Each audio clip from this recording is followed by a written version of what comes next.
Las leyes de las mujeres embarazadas. Ese es el tema que estaremos desarrollando en este día correspondiente a la tercera aliyá. Se encuentra el texto base de la Torá en Vaikra, Levítico capítulo 13, desde el verso 18 al 23. Bajo la voluntad del Todopoderoso estaremos dirigiendo esta clase. Y creo que seguimos aprendiendo más del texto sagrado que tenemos en la Torá y su contexto que de lo que nos quisieron decir o explicar tanto la Torá oral de Moshe Rabenu como nuestros sabios de bendita memoria. En la parashá, que fue la parashá anterior, Shemini, se trató la Tumá. Tumá en español significa el ritual de la impureza, creada por los cadáveres de los animales. Ahora, la Torá procede a explicar la variedad de las leyes concernientes a la tumá. Puede emanar del cuerpo humano aquella que pertenece a las mujeres embarazadas, Nidá, Sabá, Metzorá, Baalquerí y Sua. Una valoración muy personal con respecto a esta clase es que nos va a ayudar a ser humilde, un poco más humilde o un poco menos arrogante y reconocer algunas veces que a algunas personas o algunos de nosotros muchas veces se nos olvida quiénes somos, dónde estamos, de dónde venimos, en qué nivel estamos y cuál es el orden que enseña la Torá. ¿Por qué estoy diciendo esto? Porque a veces tiende a que se nos suban los humos. Hoy vamos a entender cuál es el orden de la Torá y que debemos ser humildes. Creo que sí. ¿Por qué es que la Torá trata estas leyes después de la impureza causada por los animales? Oiga el orden. Primero vimos en la parashá anterior la impureza de los animales. Tumá es el ritual de la impureza. Pareciera que la secuencia debería ser a la inversa. Las leyes concernientes a la impureza del ser humano debería desarrollarse antes que la de los animales. Sin embargo, este orden sigue el patrón de la creación. Así como Adán fue creado después de los animales, óigase bien, cuando leemos la Torá en las primeras letras, en los primeros versos, en las primeras páginas de sus Biblias o de la Torá misma, fue creado después de los animales. Así las alajot, las leyes con respecto al ser humano, fueron enumeradas a continuación la de los animales. Entre otras razones, se creó al hombre en último para que sea más humilde. Ahí está el detalle. Si llegara a vanagloriarse demasiado, se le recordará: los animales ya existían antes que tú. ¿Se fijan? Y muchas veces nos portamos de una manera grosera, arrogante. Pero los animales fueron antes que nosotros. Hay un principio en diferentes culturas, pero en particular la cultura judía, es que dice: respeta al anciano, póstrate delante de las canas. Porque se ha creído en nuestro noble pueblo Israel que entre más vieja es una persona con respecto a nosotros, debe más honor, se le debe más respeto, porque nació antes del día que fue entregada la Torá en Har Sinaí a nuestros padres. Esa es una de las razones. Y aquí estamos viendo los animales. Ya existían antes que tú. Asimismo, las leyes concernientes al hombre se pospusieron y quedaron a continuación la de los animales. Es la que estamos viendo hoy. Lo cual implica, ¿sabes quién eres si no cumples las leyes del Todopoderoso? Simplemente otra especie animal, la que se encuentra al final de la lista. Las leyes de la parashá Tashriya, que significa conciba, las cuales describen varias clases de impureza del cuerpo humano. Oiga, de nuestro cuerpo estamos hablando. Y ahora va a entender usted en esta clase cuál es la diferencia del cuerpo humano de nosotros y el de la mujer en particular, que es la de esta clase, pero cubre al hombre con respecto a los animales. Entonces, repito, varias clases de impureza del cuerpo humano le pintan al ser humano un cuadro bastante realista de quién es él. Este debe considerar que se originó de una gota de semen putrida. No sé si entienden esa palabra. De una gota de semen putrida. Y ya al momento del nacimiento le había causado a su madre tornarse impura. A la muerte, su cuerpo se descompone y metame, contamina a otros. Oiga, un cuerpo contamina a otro y eso lo vamos a ver en la ley de la vaca roja.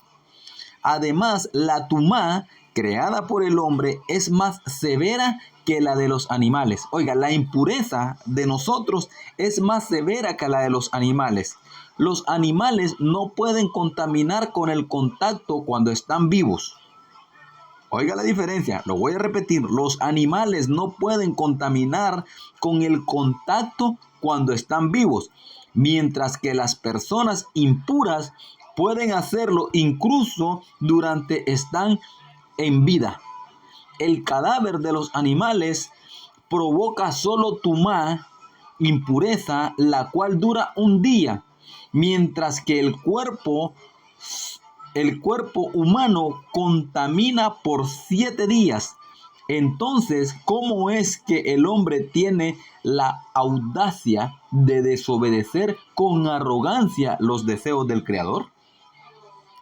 Y los animales rinden, dan kebot, shirah Hashem, cantan a Hashem.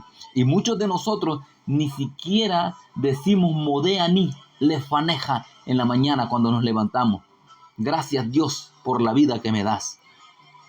Vea qué diferencia, qué desagradecidos muchas veces somos nosotros los seres humanos. Y nos creemos la divina garza, como se dice por ahí. Dios nos ayude.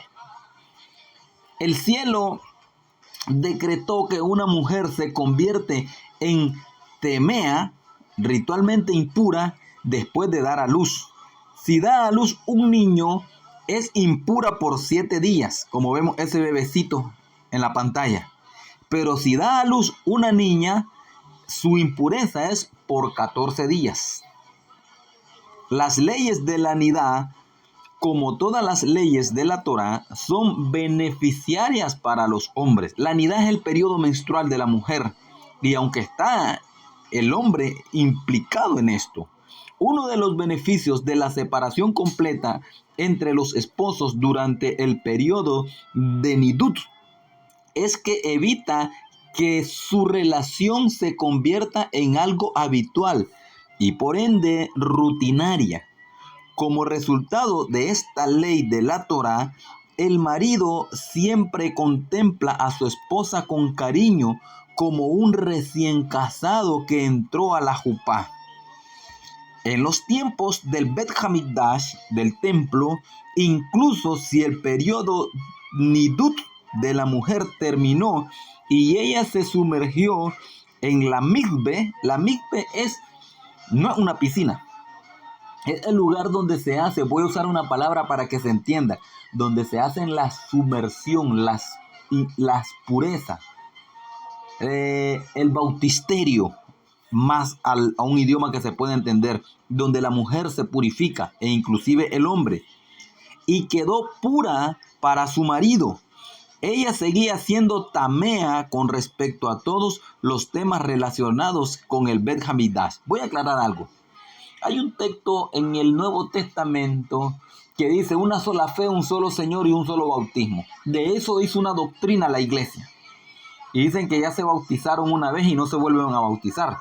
Pero se bautizaron chiquitos, el Padre los sumergió, los aspersió y después entran a la iglesia evangélica, cambian de denominación y se andan bautizando en todas las denominaciones, porque aquel estaba equivocado y esta es la verdad. No estoy criticando, estoy viendo la parte del texto, desconociendo que en el judaísmo que es la raíz, la base, el fundamento, la Torá, la mujer en particular se purifica en cada Shabbat, en cada Rosh Hodesh, en cada Moed, en el periodo de la Nidá. Y eso es la purificación, la tevilá, pasar por la misbe. Ella no podía entrar ahí, comer los korbanot de los sacrificios o comer terumá por 40 días después del nacimiento de un niño y 80 días, como lo vemos aquí. En el caso del niño es 40 días que la mujer se separa. Y cuando es una niña preciosa, son 80 días después de su nacimiento de la niña. 40 del niño, 80 de la niña. Después de ese periodo, estamos hablando que se separa totalmente de su esposo, porque está en ese periodo de purificación. Ella era purificada con la ofrenda del sacrificio de las mujeres embarazadas, que se llama Corbán y Oledet. Lo voy a repetir, Corbán y Oledet. Consistía en una tórtola o una paloma ofrecida como sacrificio hatat y un carnero como sacrificio olá.